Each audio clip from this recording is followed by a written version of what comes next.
everybody, welcome to Bookmarked Conversations with Penny. This is our 4th episode. I'm so excited about it, and I have a special guest in the studio that I have been talking to her for the past year, but today I have the honor of actually having her at my studio today. Guys, this lady is amazing. She has written The Polygamist, The Family Affair.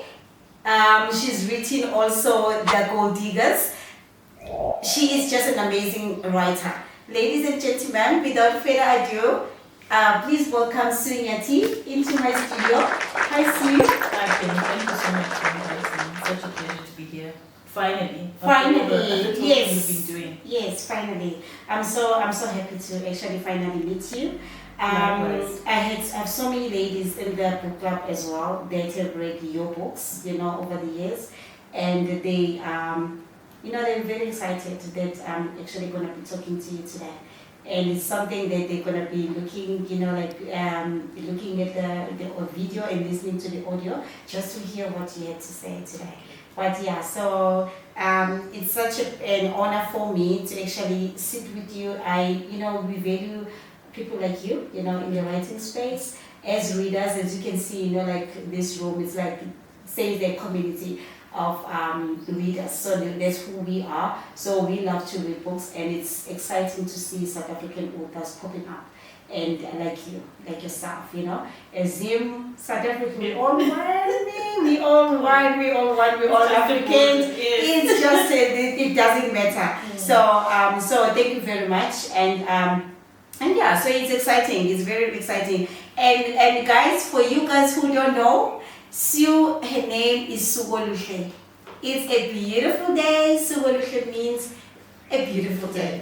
And it's such a beautiful day today. Actually. It's such a beautiful day today because I have Sue today. This guy is blue. Yeah. This guy is blue, and we're gonna have an amazing conversation. So Sugoluhle, it's so nice. Sugoluhle, Yes. Sue. Okay. Yes. So Sue, thank you so much again for coming. So you started writing very early. In your early years you started writing. So just tell us about that. What inspired you to write at your early age? What was there somebody who influenced your writing in the family or not? Or is it an environment around you or? No, I think what influenced me to start writing at an early age was largely because I was a reader. I read a lot as a child, and I think for me reading was an escape, from everyday life, because when you pick up a book, you can be transported to anywhere in the world. Yeah. And so, I began to travel through reading. And so because I read a lot, I then also wanted to write my own stories. Especially, because I think readers become writers. I think it's a natural progression. Yeah. So I'm always suspicious of those writers who say they don't read. Because, for a lot of us, that's how the love develops. Exactly. Yeah. And I think even I had that inclination, because even when I used to play, I used to act out stories. It's just that as a child, I couldn't write, I didn't have the vocabulary then. But the inclination was there. I can see that it was always there. I wanted to tell stories. Yes. So I think my sort of, proper novel, I guess, my attempt was, I was in grade 7. Mm-hmm. And I wrote a novella, I would call it a novella now. It was called Crazy About You. Okay. And I wrote it like on an A5 exercise book. Mm. I put a cover, it had a blurb. So, I'd seen the books on the bookshelves at school, and I was like, this is what I want. And even though it was on an exercise book, it wasn't typed out, it was handwritten, I still, packaged it like a novel. Yes. Yeah, and so the vision as a young child was already there. Mm. It was already, the seed had been planted. The seed was planted right there. Yes. Okay, so at that point, did you know what theme you would be writing in future? Your No. genre, you didn't know, you were just writing at the time. At that time, I was writing what I was reading. So the influence came from books like Sweet Valley High, because we were reading teenage series. Yes. Yeah. So I wrote That books series, like that. yeah. Yeah. Mm. So my writing was always being influenced by what I was reading, and so at that level, I was writing that because that's what my audience wanted to read. Because people who read my books first were my classmates. So I also had to write what I thought they want to read as well. Yeah, because I read somewhere on your bio that that's what inspired you, that the series also is one of the things that inspired you into writing. Yes. So it was like, let me also create two characters because they, based on that, story. I also created my own and, they were in school, but I was and I just created stories around it, and I think my classmates were very entertained. Yeah, and you get lost in your writing when you create your characters and then oh gosh. Okay. Yeah, it's the beauty of building your own world. Yes, that's nice. And then later on, then you went to varsity. Yes. So which varsity did you go to? So I actually went to a varsity in Bulawayo called the National University of Science and Technology. So I didn't even study writing. This was the thing. So I studied finance and investment. Yes. And I think the reason was, in those days, I come from an era where, parents wanted you to study things that and become, have a profession. Yes. A respectable profession. Yes. So if you weren't, get to be an accountant or a doctor. A lawyer. Yes. So nobody encouraged like writing, It was like a hobby. Yeah. It's something that you can do on the side. So it was like, no, you can't even, pursue writing. Exactly. And I remember I had a cousin who was studying journalism. And I thought, okay, that's the closest to writing. But even then they were like, no, because there wasn't a degree in Zimbabwe at that time that offered journalism. A university that offered a degree in journalism. So they said, no, we want you to get a degree. So that's how I ended up in finance and investments. Yeah. And that is what your actually became my and for decades you've been in finance. Yes, for decades. But I never stopped writing. So even though I was studying finance, I always used to write in my spare time. So I still nurtured the writing. And when I started working in corporate finance, I remember I used to contribute to a column, like in the Sunday. Yes. Yeah, and I think it was the time where Sex and the City was very popular.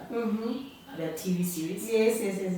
And I kind of, pictured myself as a Sarah Jessica Parker, Carrie Jones, right? Because she used to write as well, and so I kind of liked that idea that I also write, and so it was that era, and so, but I never stopped, and so whilst my work continued, my writing also continued after hours. Yes, after hours. That's what I was going to ask you then now. How did you juggle both? Like making sure that your writing is good, and also your work also you're doing like a 9-to-5 job.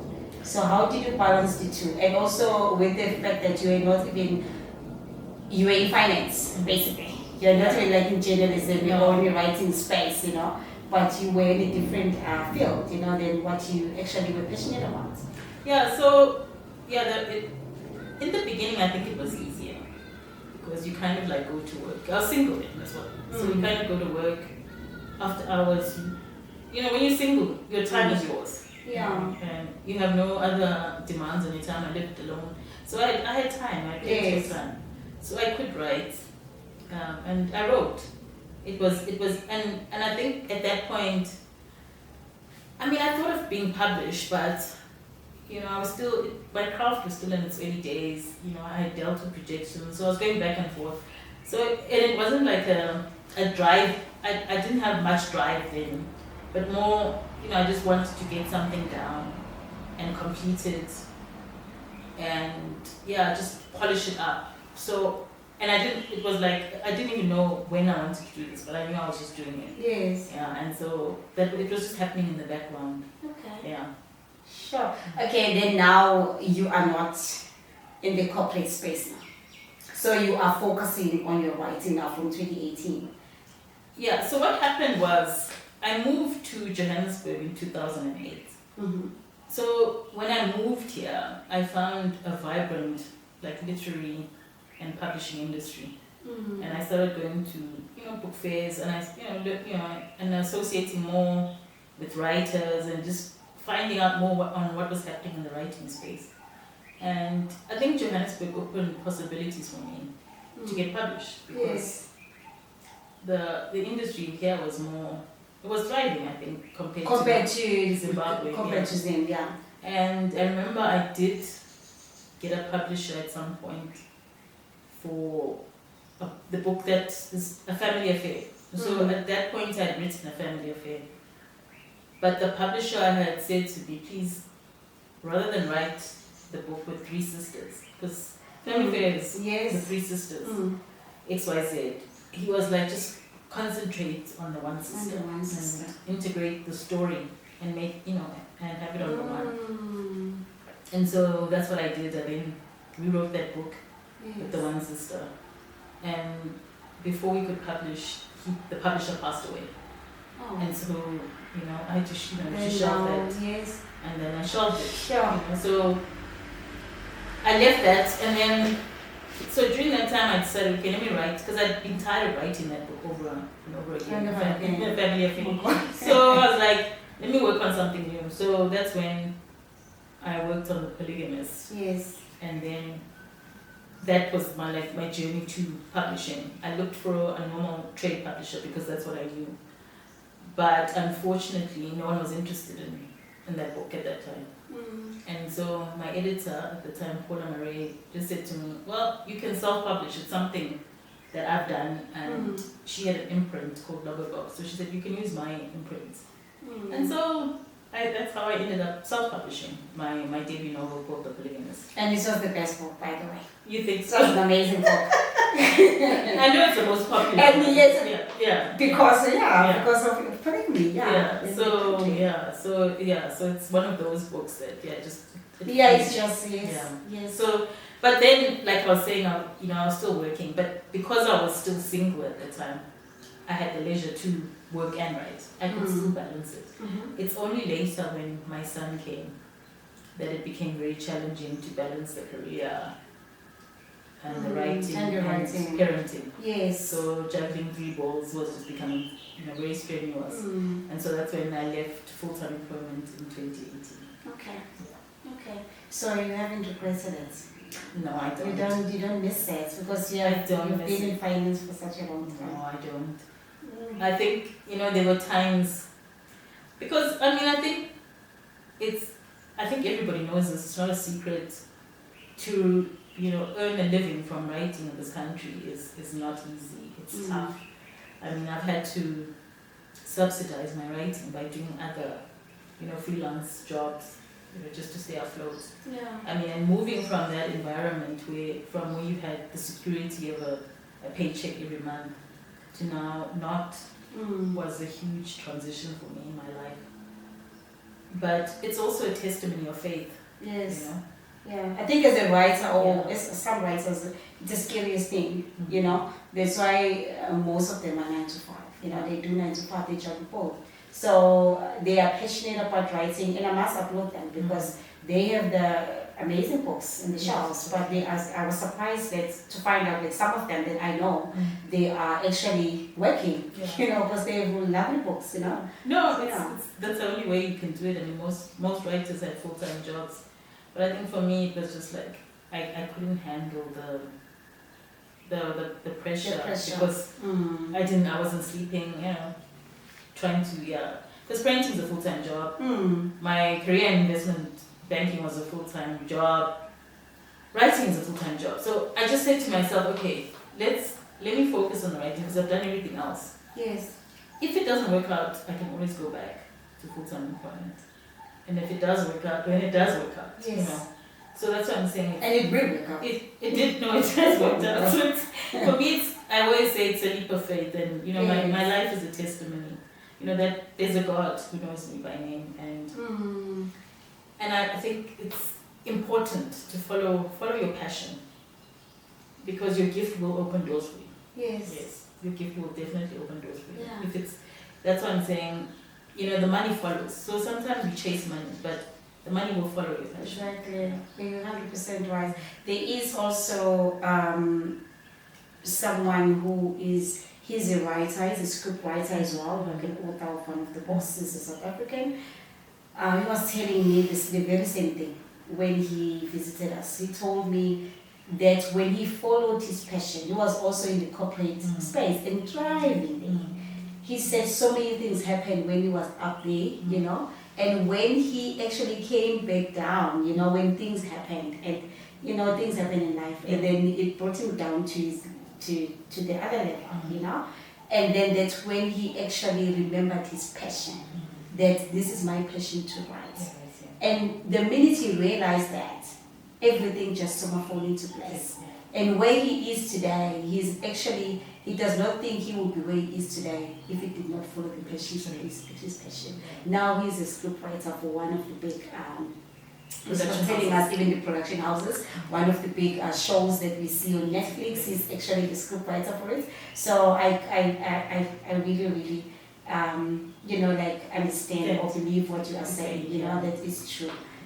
Follow your passion and then the money will follow you as well, Yeah, then not when you write, because I think that's the thing with us. When you do something, that's when we're expecting returns at that very moment, and then when it doesn't happen, then, you fall into a different place, then you lose your focus and your passion also for what you were called to do or what you were meant to do. Exactly, because I think what happens is you need that passion and the love, because that's what fuels you during the dry times. Yes. So if you don't have that passion, when the hardships come, you're not going to be able to continue moving. But if you have the love, it'll carry you. It'll carry you. You will see other opportunities, and these days there's just so much. There is so much going on, not like before. And that's what I wanted to ask you, to take you back, like you mentioned, comparing Zimbabwe and South Africa in terms of writing, in terms of opportunities and those kind of things. I want to ask you about something different. The reading community. How are people receiving books, and how is the market there in terms of writers? Where, like, any successful writers that you can mention there in Zimbabwe that you can say, this person has made it and is doing very well in the writing space? And also maybe touch on the reading community. How are people there in terms of reading, in terms of literacy space? How is it there in Zimbabwe? So growing up in Zimbabwe, books were very accessible. I remember we used to have the public libraries, and we actually had, the public libraries used to have mobile libraries. So the mobile libraries would actually go into the townships. So there is no one who wouldn't have access to books, because those mobile libraries would do rotations. Yes. Ensuring that people grow up reading. Unfortunately, that culture, the mobile libraries are no longer there. And the public libraries are not as stocked anymore as they used to be. They're not as well funded.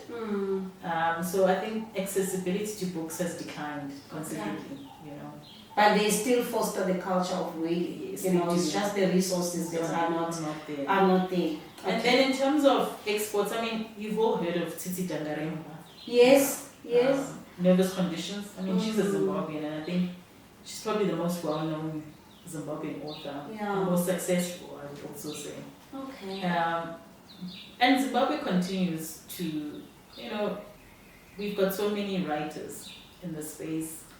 If you think of Stuart Gloria Ndlovu, she's also another established Zimbabwean writer. There's also the lady that I read her book recently. What is her name? Damilare Kuku. Is she? No, she's Nigerian. She's Nigerian. Okay. She's Nigerian. Yeah, we've got Busisegile Kumalo. Busisegile. Okay, we know her. Yes, and she's done very, very well with her books. Okay. And then then we've got some male writers as well.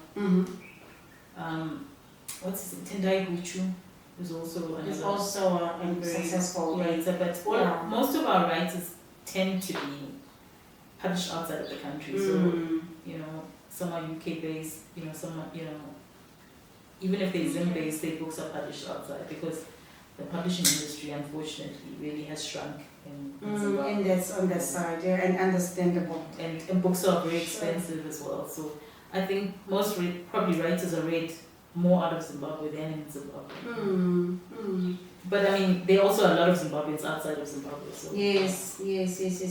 With regards to the community now, the reading community, your fans, how are like the responses from your fans with regards to your books? Which one has received the most, where you've engaged a lot with the readers, which you feel like has attracted a lot of attention from the readers, out of all the books that you've written?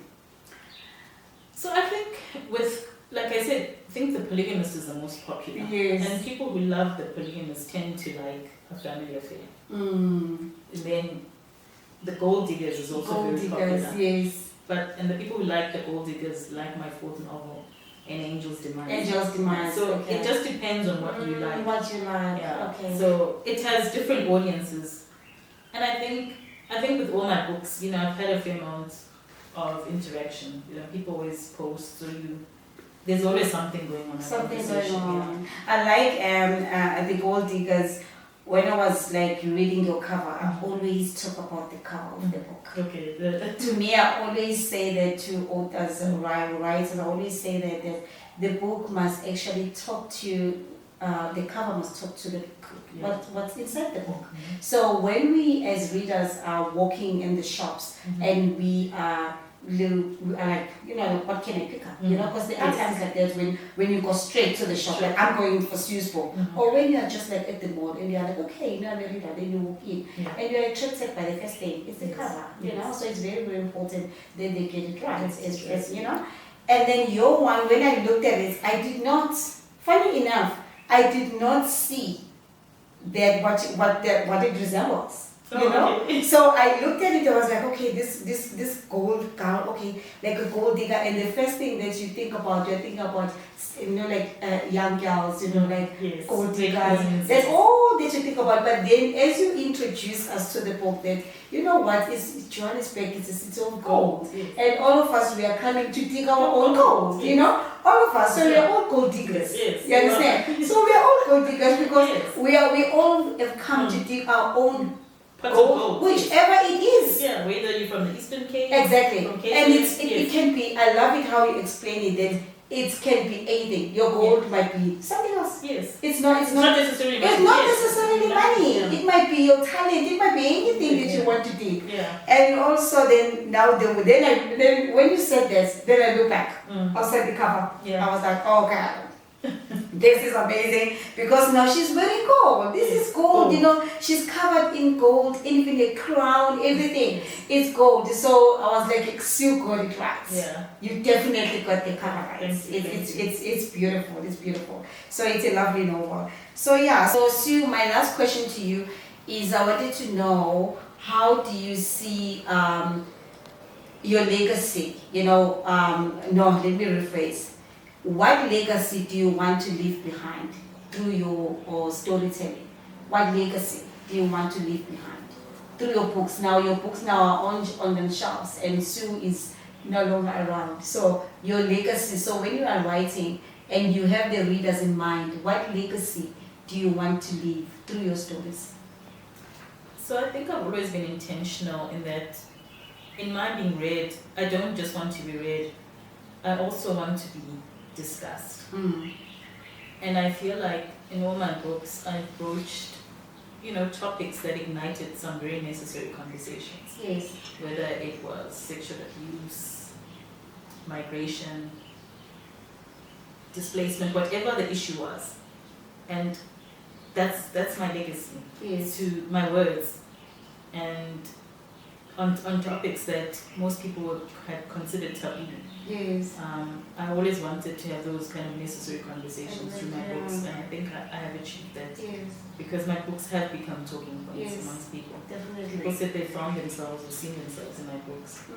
And some people said, they've been helped through the characters in my books. And I think for me, that is the legacy. Yes. Yeah. It's amazing because I was thinking that one of the things that I'm going to be doing in future is actually having an audience, and then for my conversations. Okay. So when I have an author, and then I'll have an audience who have read that book, and then those people are asking questions. So it goes around, and your books, all of them, they are those kind of books that will actually it will be very interesting to actually have an audience to actually engage with, for them to ask questions, So your books, there's your legacy, it's your legacy because your books will be talked about long after Sue's gone, So that is, you will never be forgotten. You will never be forgotten. I think that is what one of the writers said. He said to me, as soon as I saw my book on the shelf, I said yes. Mm. I will not be forgotten. He said, I will not be forgotten, because there is my book. So as the book, like we're talking about the book appreciating and all this thing, he was saying, maybe somebody somewhere will pick up my book, and read my book at some point long after I'm gone, So it's quite interesting. So all your books, I must say, you've written books that are making discussions, There's people in the group they are able to talk about, and I really, really love Gold Diggers. And it's a book, I read it very, very late, published in 2018, but I was reading it now. I was reading it now, and I found it very, very interesting. So thank you so much, Sue. So thank you so much for your time. I'm so happy that I finally met you, and I think this is just the beginning of a long relationship. Yes. So, ladies and gentlemen, before we close, I normally will ask my visitors to actually do a little bit of a game. So, Sue, if you look at the back, so the first thing that I will ask you to do, but Sue, that we can do later on, because you have to take your book and put it on the shelf, on my shelf. But then what I wanted to ask you is, when you just stand up, and pick any book from those books there. That's it. Yeah, any book from there.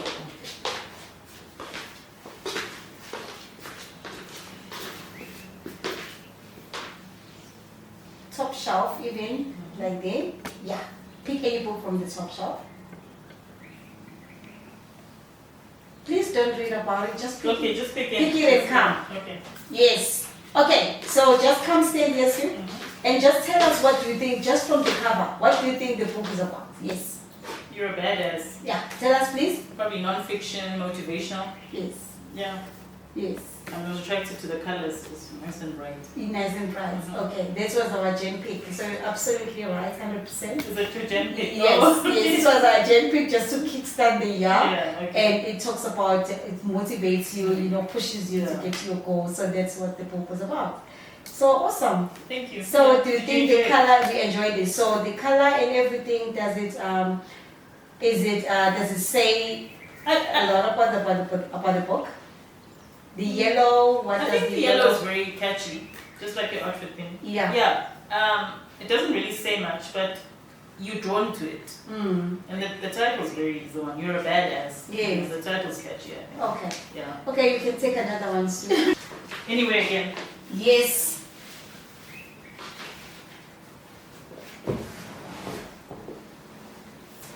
Okay. Deadly Benefit.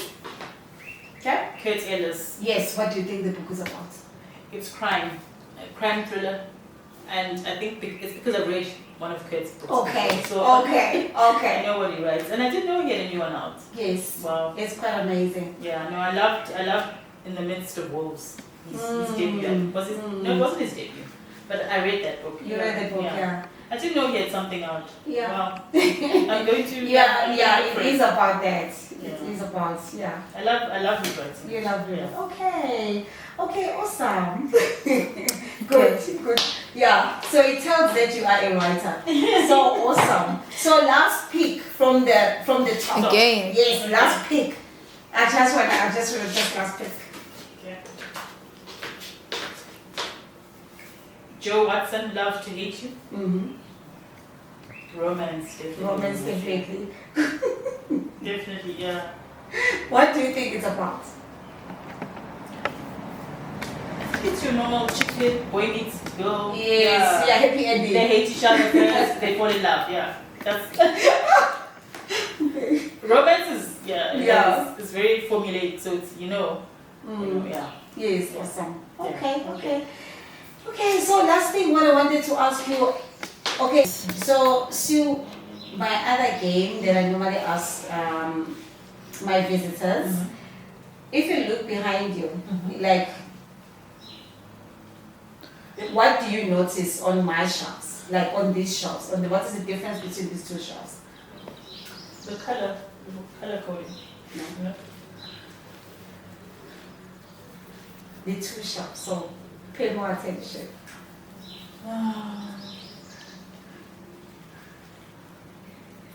There's something. Local versus Yeah. national. Okay. Yes. So it's South African authors. Okay.